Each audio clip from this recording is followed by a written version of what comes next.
You're listening to Great Love Media.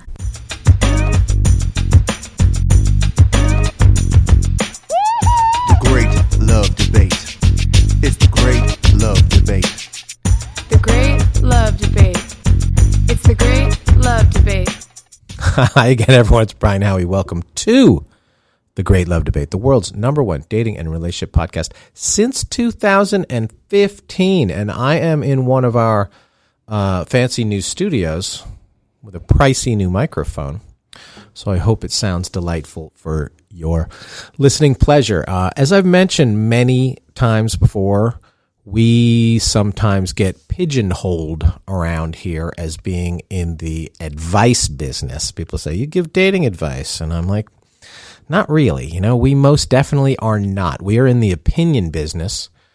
And most importantly, we are in the passionate conversation business. Now, does our opinion get a bit more play because we have a bigger platform and we have access to a bit more information from a lot more people? Yeah, it does, and it should. But our opinion is really still part of a conversation. So it's just me today, but this is still a conversation. So maybe it's a bit one-sided for this show or on a few shows, but you collectively great love listeners, you are a part of this conversation because everything I am saying in some way came from one or all of you. I was a blank slate. You guys gave me all your information and your anecdotes and your feelings and your stories. And here we are. So we are listening, and I hear you. Oh, I hear you, great love listeners. And you are a part of this conversation. Well, so speaking of the conversation, a question that I get asked a ton, you know, sometimes through our listener letters, but mostly in person is, what do you think of long-distance relationships? What are your thoughts about long-distance relationship? And I got asked that again the other day, and my first instinct is to direct the person to the episode that we devoted to that. But when I looked for that episode, when I got asked that the other day, I realized that there is no episode devoted to that because, to my surprise, we have never done an episode related to that, to just the topic of long distance relationships, which is a complicated topic, but it is one that comes up a lot. So I'm like, how is that possible? We've done 300 of these things. We've done 300 or so Great Love Debate episodes, and we haven't done a deep dive on the distance thing. Well, that's unfortunate. That is an oversight, and you've come to the right place because today is the day. So let me start with our semi-traditional preamble, which is, first of all, relationships are all like snowflakes. No two are alike. So the one thing they have in common is that they are different. No two are alike, and there are exceptions to every situation, and everything is capable of working, even if it's, you know, not a nice straight line or a nice, neat package. But we are in the odds game here in this dating game. And we look for what approach gives you the best chance to succeed and which solution has the best chance of being sustained. So there's no absolute answer. You know, yes, long distance relationships can work, or no, they can't. There's a whole lot of buts and ifs and maybes and whats and whys, which we will get into in a second. Additionally, as you probably remember, because we just did it a couple episodes ago, whatever your relationship status is, or wherever you or your partner or potential partner reside, the gap between you and the ability to bridge that gap does come down to our fundamental tenets of confidence and communication. Are you confident that your relationship can withstand the distance? And can you communicate in a frequent enough and effective enough fashion to make the other person confident in how you feel about them and how they feel about the two of you? But, and it's a big but, there are two other tenets at play which determine the probable outcome of a long distance relationship: space and time. And yes, space and time are founding principles of physics. And yes, relationships are mostly about chemistry, not physics, but physics matter in this case, as does space and time. And space and time is a founding principle of physics. And I don't want to get all Einstein's theory of relativity here today, but, you know, I was an English major, not a science major. But in this case, we are talking about relativity in that there is a gravitational pull towards each other, even when you're apart. And we are dealing with the most powerful force in nature, which is and will always be love. So let me break down the three general types of long-distance relationships, and I will dive into what is their common through line and the differences that require a unique approach to make them successful. You ready? Okay. So the first one is what I call here and gone, meaning you were in a relationship or you are an established couple, and then for some reason, one of you had to go away for a while. So yes, that could mean incarcerated, but let's keep things positive around here. It could mean someone got deployed in Iraq, and that's probably not positive enough either. So let's just say maybe somebody got a job that required them to be mostly gone for 3, 6, or 9 months. Somebody went to shoot a movie in Prague, if you're dating an actor or an actress. Or how about, someone went on a world tour, like me. I was in a relationship when the Great Love Debate first started back in 2014, and it wasn't that the distance broke us up, it's that the distance exposed that we weren't that close in the first place.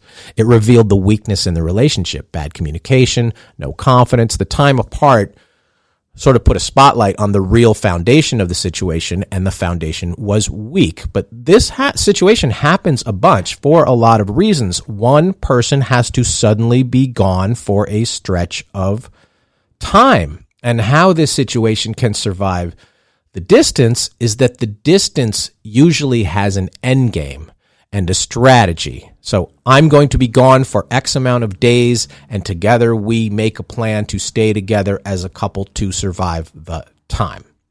When will I see you? How do we communicate? What will I miss most in your absence? How can I fulfill that thing that is missed? So this type of long-distance relationship, it requires planning and mapping so that the time apart doesn't become the new normal, but it also shouldn't feel abnormal, nor should it necessarily feel like time apart. It just should feel like time that is a little bit different.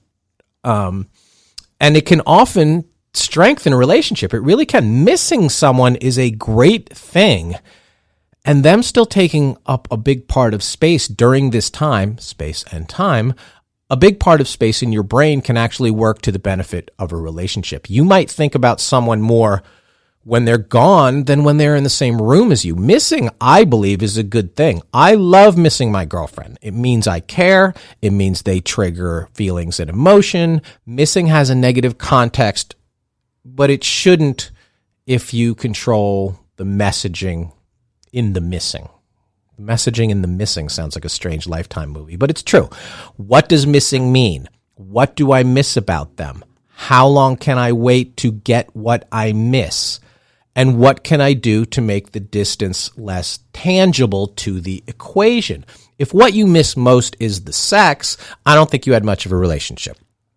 If what you miss most is the intimacy, and intimacy is and will always be far more important and meaningful than sex to a relationship. You can absolutely still have intimacy from a distance. You can have the thoughts, you can have the dreaming, you can have the planning, you can have the text. Communicating to someone that you are thinking of them is often as valuable or more valuable as sitting right next to them, at least for me.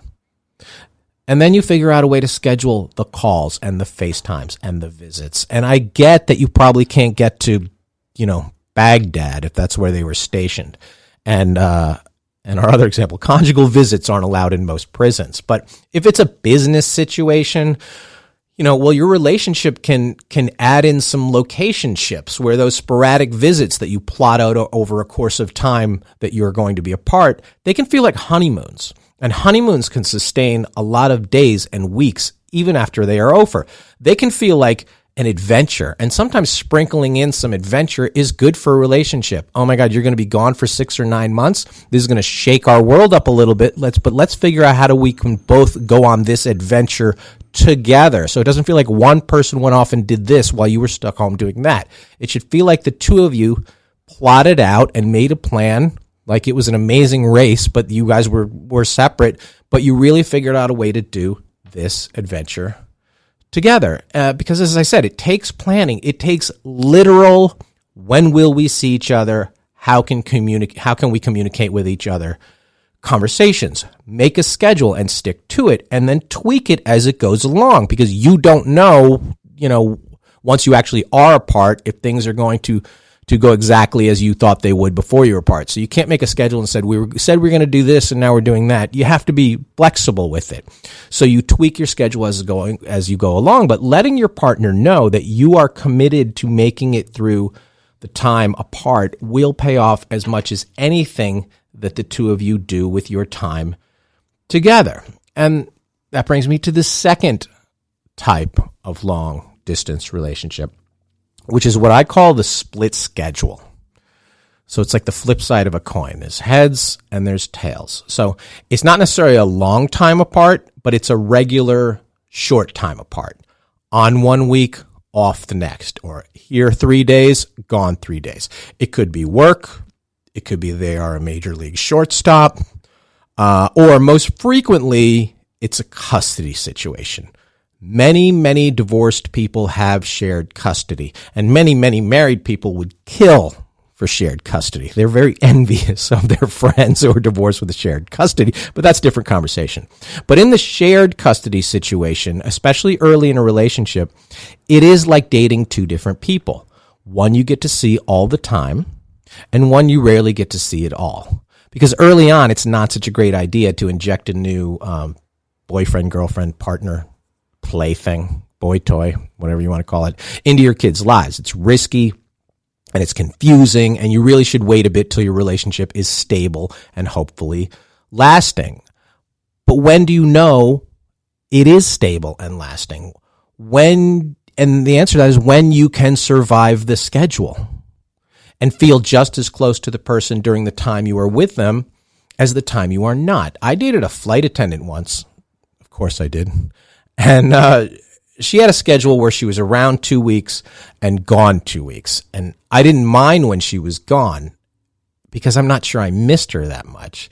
And that said all I needed to know, and all you need to know about the relationship, because it was mostly, and I think for her too, mostly out of sight, out of mind. That's not a good thing. But in this case, the case I'm talking about here, for it to work, even if she or he is busy with the kids during that week or weekend or whatever, you have to still have place in each other's minds. That is the space in space and time. It's actually more like space without time. And we talk about communication and feeling confident. The burden in this particular situation is on the one who is cloistered. Is that the right word? I mean, it's not a monastery, but it's sort of the same thing. They are walled off in their world for whatever reason. That one needs to let their partner know that they are important, that you recognize that it is a challenge. Don't just say, you knew my situation when you met me, deal with it, because we aren't and should never be static creatures with no emotions. We aren't ever the person we were when you met us, even if it was yesterday, because you changed things.